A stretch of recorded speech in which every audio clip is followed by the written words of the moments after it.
Good morning students, स्वागत आप सभी का अपनी इस मैथमेटिक्स के ऑनलाइन क्लासेस में त्रिविमीय ज्यामिति चैप्टर 14 हम लोग स्टार्ट कर चुके हैं, जिसमें हमने कल 14.6 एक्सरसाइज जो है वो स्टार्ट कर दी थी।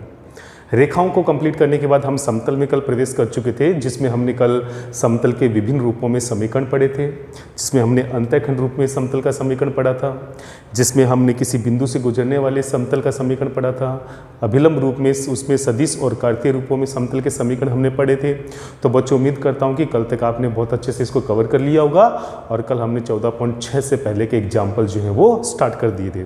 तो बच्चों, कुछ और महत्वपूर्ण एग्जाम्पल भी मैं आपको बताने जा रहा हूँ। देखिए बच्चों, यहाँ पे दिया हुआ एग्जाम्पल नंबर 22, समतल का समीकरण दिया हुआ है 3x - 4y + 2z = 14 को अंतःखंड रूप में परिवर्तित करके हमें निर्देशांक अक्षों पे काटे गए अंतःखंड को ज्ञात करना है। देखिए बच्चों, यहाँ पे आपको अच्छे से पता है कि समतल का जो समीकरण है वो यहाँ पे दिया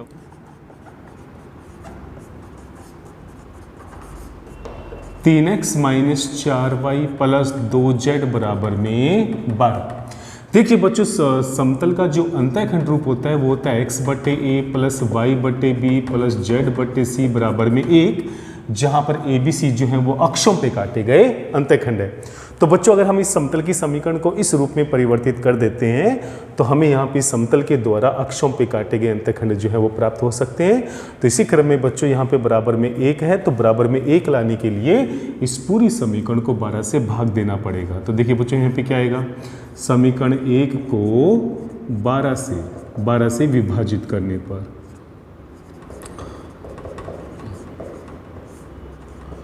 12 से विभाजित करने पर क्या आएगा बच्चों, देखिए यहाँ पे 3x/12 माइनस का 4y/12 प्लस का 2z/12 और 12 में 12 का भाग देंगे तो 1 आएगा। थोड़ा और सोल्व करते हैं बच्चों, ये हो जाएगा x/4, ये हो जाएगा बच्चों यहाँ पे माइनस का y/3, ये हो जाएगा बच्चों प्लस का z/6 और बराबर में 1।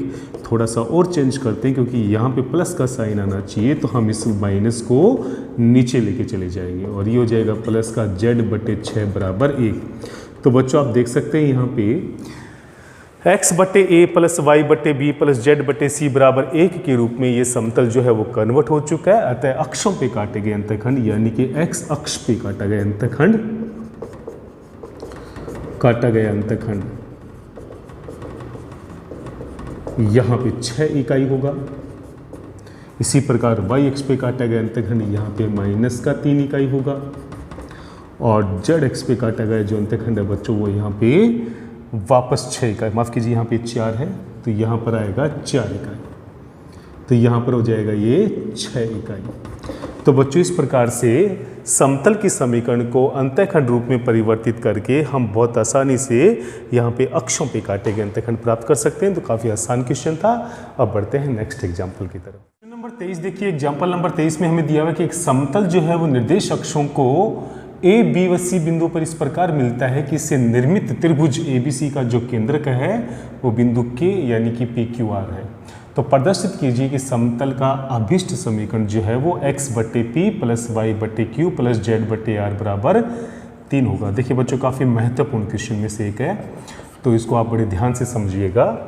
देखिए बच्चों, यहाँ पे एक समतल जो है वो निर्देशांक अक्षों को ABC बिंदुओं के ऊपर काट रहा है। तो बच्चों, अगर मैं इसको डायग्राम से आपको समझाने का प्रयास करूँ तो यहाँ पर बच्चों ये निर्देश अक्ष हो गया और यहाँ पर ये जो समतल है ये निर्देश अक्षों को A, B व C बिंदु पे काट रहा है, जहाँ पे हमने माना कि A के निर्देशांक A 0 0, B के निर्देशांक 0 B 0 और C के निर्देशांक 0 0 C है।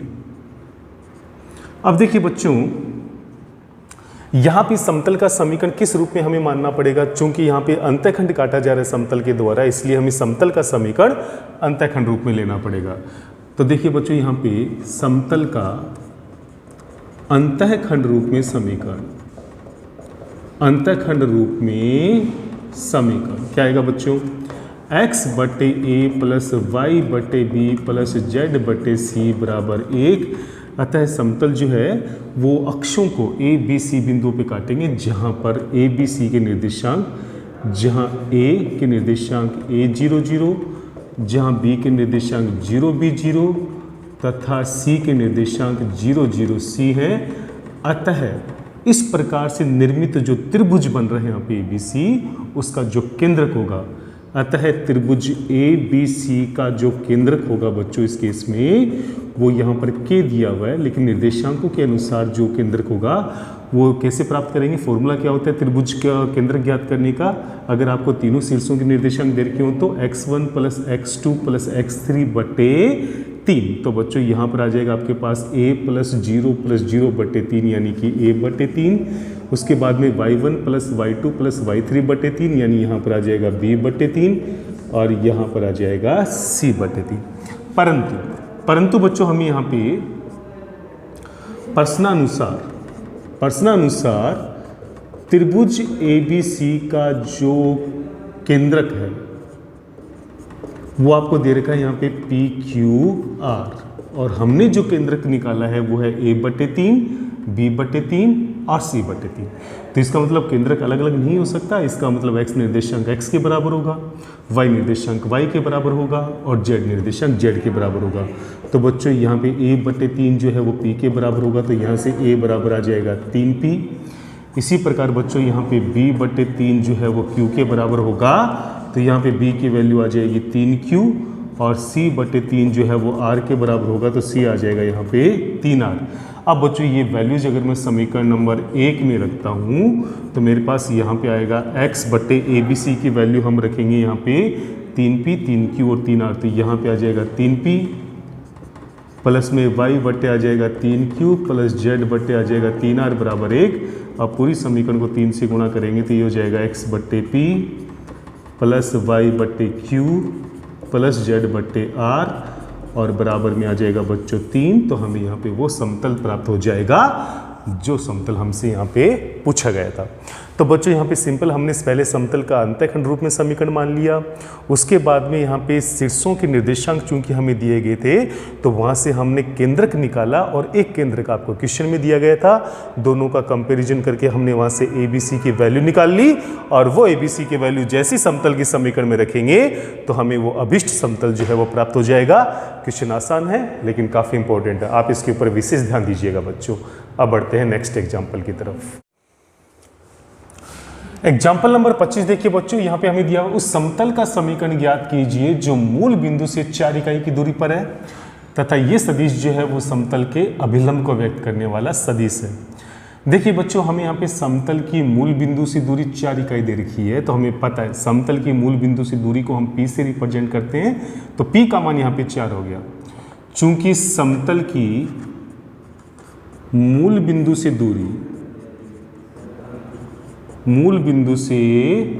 दूरी 4 इकाई है। यहाँ पे कितनी देर के बच्चों आपको यहाँ पे 4 इकाई, अतः बच्चों यहाँ से जो p का मान आएगा वो हो जाएगा 4। और हमें समतल का जो अभिलंब सदिश दे रखा है, अभिलंब सदिश को बच्चों हम यहाँ पे ON वेक्टर से रिप्रेजेंट करते हैं, या शॉर्ट में इसको n सदिश से व्यक्त करते हैं, जो कि हमें i cap minus 2j cap और प्लस 2k कैप के रूप में दिया हुआ है। तो बच्चों हमें यहाँ पे जो समतल की समीकरण होती है सदिश रूप में, उसका फॉर्मूला होता है आपके पास यहाँ पे r डॉट n कैप बराबर में p। तो बच्चों यहाँ पे n कैप का मतलब हो गया अभिलंब की दिशा में एक मात्रक सदिश। तो बच्चों अभिलंब सदिश आपको यहाँ पे दिया गया है, तो n कैप निकालना काफ़ी आसान है। n सदिश में n सदिश के परिमाण का दे देंगे भाग।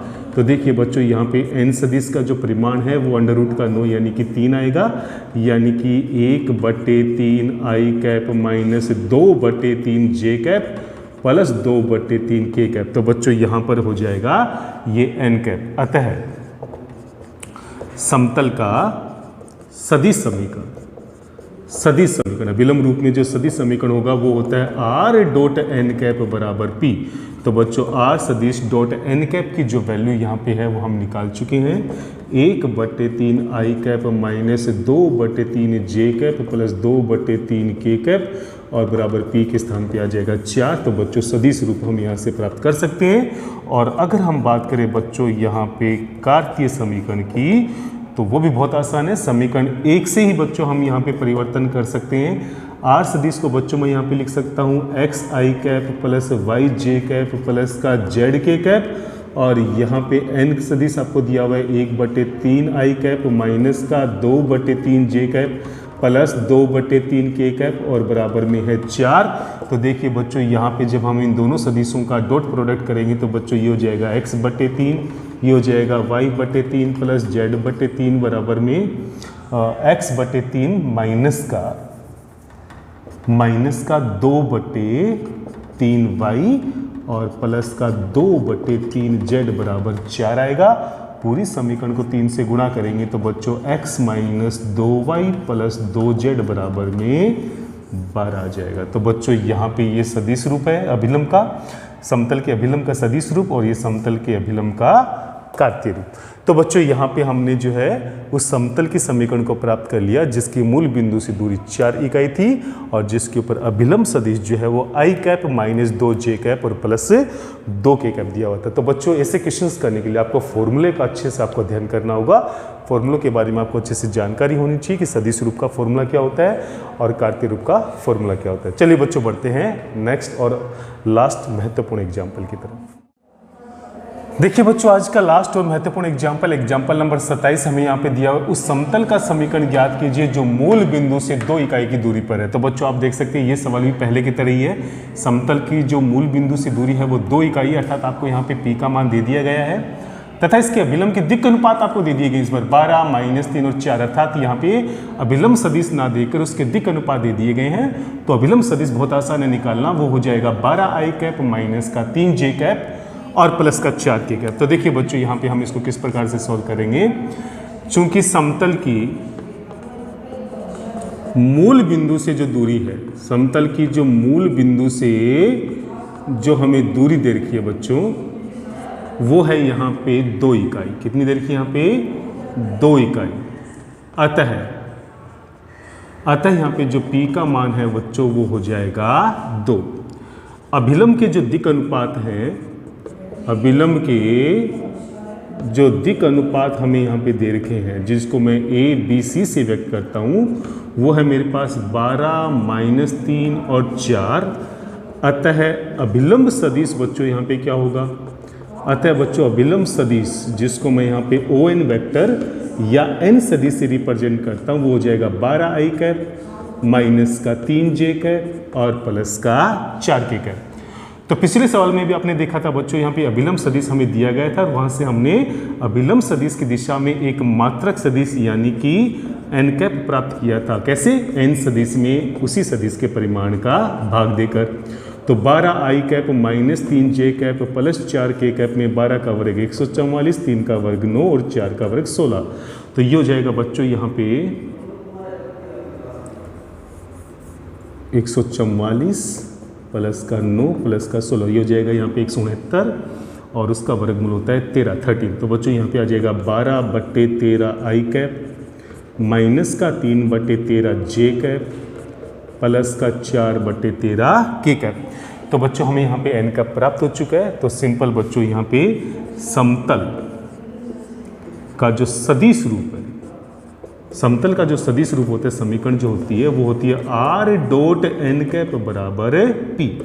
तो देखिए बच्चों ये हो जाएगा r सदिश डॉट n कैप हम निकाल ही चुके हैं। ये हो जाएगा यहाँ पे 12/13 आई कैप माइनस का 3/13 जे कैप प्लस का 4/13 के कैप और बराबर में p के स्थान पे यहाँ पर आ जाएगा 2, क्योंकि समतल की मूल बिंदु से दूरी 2 इकाई दे रखी है। तो बच्चों यहाँ पे सदिश रूप में हमें जो है वो समीकरण प्राप्त हो चुकी है। और अगर हम बात करें यहाँ पे कार्तीय रूप की तो इसी समीकरण का इस्तेमाल करके समीकरण 1 से ही हम लोग जो है बच्चों वो कार्तीय रूप प्राप्त कर सकते हैं, क्योंकि हम r सदिश को यहाँ लिख सकते हैं x आई कैप प्लस का y जे कैप प्लस का z के कैप और डॉट प्रोडक्ट हो जाएगा यहाँ पे 12/13 आई कैप माइनस का 3/13 जे कैप और प्लस में हो जाएगा बच्चों 4/13 के कैप और बराबर में 2। तो आप देख सकते हैं बच्चों जैसे मैं यहाँ पे इन दोनों सदिशों का अदिश गुणनफल करता हूँ तो मेरे पास आएगा यहाँ पे 12/13x minus 3/13y plus 4/13z बराबर 2।